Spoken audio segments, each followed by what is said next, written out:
think a lot of us want to see that because I think that's where, a lot of us are still uncertain about. I don't know if we learned much in training camp other than, okay, we know DK and Aaron Rodgers are going to be great. We know Rodgers and the tight end should be good. I don't think a lot of us are comfortable with that number 2 wide receiver. I don't think Calvin Austin's the answer. Maybe he will be. I don't know, but I don't see it. Calvin Austin's a good 3. Hopefully Roman Wilson will be a good 3, but he's no wide receiver 2 right now.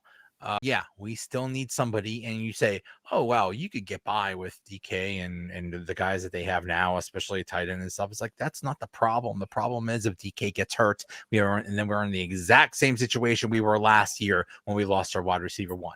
So you need the depth. Well, and Steelers fans, you guys all have to be sitting there knowing the importance of having 2 decent receivers, right? I mean, we can go back to Swan and Stallworth. They're both in the Hall of Fame. Hines Ward and Randall L. You can even go that we were talking about Super Bowl 30. They weren't exactly world beaters, but Ernie Mills and Andrew Hastings and Big Pen, they all balanced each other out pretty well.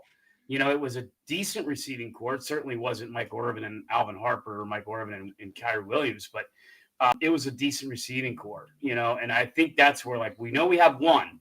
We're just not sold yet on Calvin Austin, and we haven't seen enough of Roman Wilson to be sold yet. Maybe they could be. We just don't know.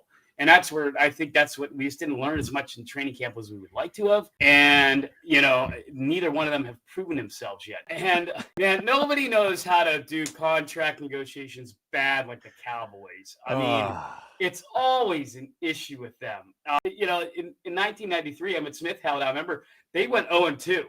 And Cowboy Nation was having he missed regular season games. Yeah, he missed a flip. Well, he wanted $17 million.